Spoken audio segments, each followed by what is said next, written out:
তোমরা অনেকেই বেকারির দোকান থেকে এই বিস্কুটটা কিনে খাও। এটাকে বলে খাড়ি। আজকে আমি এর রেসিপিটা তোমাদের সাথে শেয়ার করতে এসেছি।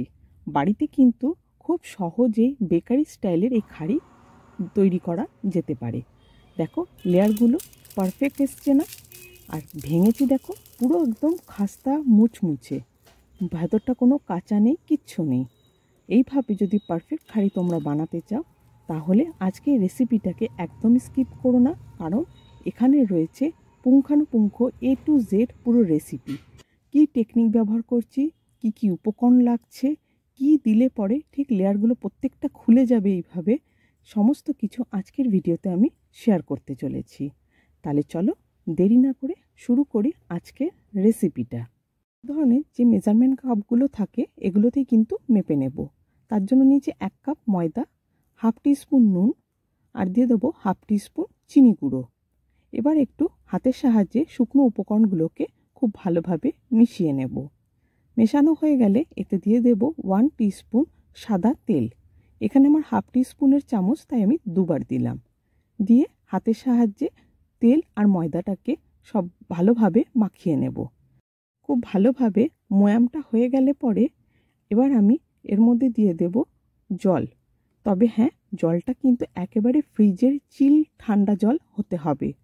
বাড়ির নর্মাল টেম্পারেচারের জল কিন্তু এতে দেওয়া যাবে না। এটা কিন্তু টেকনিক নাম্বার 1।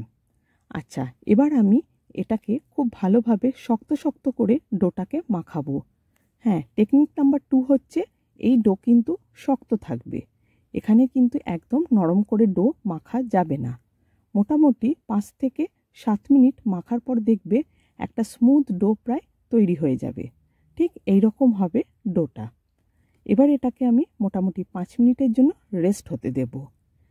এবার আমি দেখাবো ঠিক কি ব্যবহার করলে বেকারির মতো একদম পারফেক্ট লেয়ারগুলো আসবে এই খাড়ি বিস্কুটগুলোতে। আমি এই বাটারটা নিয়েছি ফুল ফ্যাটযুক্ত। নর্মাল যেটা আসে না বাজারে আমুলের বাটার, সেটা দিয়ে কিন্তু ভালো হবে না, টেক্সচার কিন্তু একদম ভালো আসে না। এই ধরনের ফুল কিন্তু ফ্যাটযুক্ত বাটারই নিতে হবে।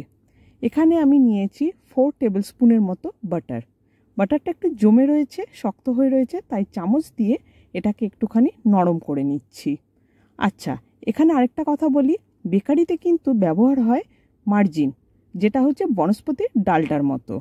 এই বনস্পতির ডালডা কিন্তু তোমরা ব্যবহার করলে মুখে একটা চিটচিটে ভাব আসবে, তাই সবথেকে বেটার হচ্ছে এই বাটার। এবার আমি সেম 4 টেবিল স্পুন চামচ দিয়ে 4টে ভাগ করে নিলাম বাটারগুলোকে। এবার আমি যে ময়দাটা মাখিয়ে রেখেছিলাম 5 মিনিট পরে দেখো তোমাদের দেখাচ্ছি কতটা সফট হয়েছে।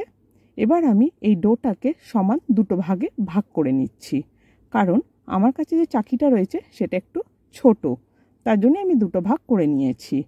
এটাকে একটু আমি চৌকো শেপ দিয়ে বেলে নিচ্ছি, গোল শেপ কিন্তু করব না, কারণ যখন আমি পাশের মার্জিনগুলো কাটবো তখন অনেকটা বাদ চলে যাবে। এইভাবে চৌকো দিয়ে মানে শেপ দিয়ে আমি কেটে নেব। আচ্ছা, এবার আমি এখানে দেব একটা বাটারের পোর্শন। দেখো কিভাবে আমি অ্যাপ্লাই করছি, ঠিক ওপর থেকে নিচে আমি বাটারটাকে টানছি। এইভাবেই কিন্তু বাটারটাকে তোমাদের লাগাতে হবে। আর যতটা পারবে একদম পাতলা করে এই রুটিটাকে যেন বেলো, তাহলে পরে লেয়ারগুলো কিন্তু পাতলা পাতলা হবে। এবার আমাদের বেকিংয়ে একটা ওয়ার্ড আছে, সেটা হচ্ছে বুক ফোল্ড। ঠিক এটাকে বলে বুক ফোল্ড, যে দুটো কর্নারকে মাঝখানে এনে মাঝখানটাকে আবার একটা ফোল্ড করে দিব। এই ফোল্ড করলে পরে ঠিক দেখতে অনেকটা পাটিসাপটার মতো হবে। এবার এটাকে ফ্রিজের মধ্যে আমি মোটামুটি 5 মিনিটের জন্য রেস্ট হতে দেব। দেখো 5 মিনিট পরে তোমাদেরকে আমি আবার এসে দেখাচ্ছি। 5 মিনিট পরে এরকম ঠিক আবার বেলে নেব। বেলে নিয়ে চৌকো শেপ দেব। আমার কাছে ছোট হচ্ছিল চাকিটা, তার জন্য আমি আবার থালাতে নিয়ে নিয়েছি। সেম একইভাবে বাটারটাকে অ্যাপ্লাই করতে হবে সেকেন্ড পোর্শনের জন্য। দেখো দুবার তাহলে কিন্তু বাটার লাগানো হলো একটা রুটির জন্য। চলো আবার আমি সেম বুক ফোল্ড করে নেব। এটাকে দিয়ে আমি ফ্রিজের মধ্যে রেখে দেব এটাকে মোটামুটি 15 মিনিটের জন্য সেট হতে। 15 মিনিট পর তোমাদের সাথে আবার দেখা করছি। আবার আমি এটাকে বেলে নেব চৌকো শেপ দিয়ে। চৌকো শেপটা করে আমি দেখো আবার ফোল্ড করছি, তবে এটা কিন্তু নর্মাল যেরকম ফোল্ড করি সেভাবে ফোল্ড করেছি। করে এটাকে এবার একটু মোটা তন্দুরি রুটির মতো বেলে নেব। এই সময় কিন্তু আর পাতলা করব না, এখন কিন্তু বেশ একটু মোটা দেখে রাখবো। এবার আমি চারপাশটাকে কেটে দেব। তার কারণ আমি একটু বলে দিই, এর ফলে এর ভেতরে যে ফোল্ডগুলো রয়েছে না সেগুলো ওপেন হয়ে যাবে। যখন আমি বেক করব তখন খুব সহজভাবে এই ফোল্ডগুলো বেশ খুলে যাবে। এই টেকনিকটা কিন্তু অবশ্যই করতে হবে। এবার আমি এটাকে সমান 3টে ভাগে ভাগ করে আবার উল্টো দিক থেকে আরেকটা করে ভাগ করে নেব।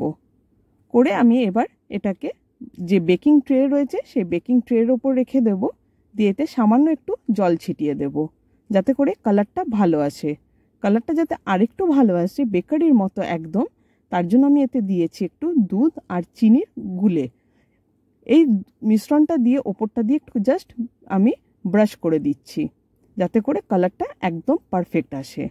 এবার আমি মাইক্রোওভেনে দিয়ে দিচ্ছি মোটামুটি 210 ডিগ্রিতে 25 মিনিটের জন্য। আমি তোমাদেরকে 5 মিনিট পর দেখাচ্ছি। দেখো ফোল্ডগুলো কিন্তু অলমোস্ট খুলে গেছে। পুরোটা বেক হয়ে যাবে যখন তোমাদেরকে তখন পুরো আমি দেখাচ্ছি। দেখো কি সুন্দরভাবে প্রত্যেকটা লেয়ার খুলে গেছে, দেখো একদম পারফেক্ট হয়েছে না দোকানের মতো। তোমাদেরকে এবার আমি একটা তুলে দেখাচ্ছি। দেখো লেয়ারগুলো জাস্ট কাছ থেকে দেখো কত সুন্দর হয়েছে, দেখেছো? পাতলা এই কারণেই বলেছি, ভেতরের লেয়ারগুলো সবসময় পাতলা করবে, ওপরটা যখন রাখবে তখন মোটা থাকে যেন। এবার তোমাদের একটু ভেঙে দেখাচ্ছি, দেখো কতটা ক্রাঞ্চি হয়েছে। আওয়াজটা শুনেই তোমরা বুঝতে পারছো, দেখেছো? পুরো মুচমুচে হবে একদম বেকারির মতো। তাহলে দেরি না করে আজকেই বাড়িতে কিন্তু বানিয়ে ফেলো একদম বেকারি স্টাইলের খাড়ি। কেমন হলো রেসিপিটা সেটা আমাকে কমেন্টে কিন্তু জানাতে ভুলে যেও না। বন্ধুদের মধ্যে অবশ্যই শেয়ার করে রেখো। আর হ্যাঁ, আমার চ্যানেলে যারা নতুন নতুন এখন ভিডিওগুলো দেখছো, সাবস্ক্রাইব করোনি, প্লিজ সাবস্ক্রাইব করে নাও।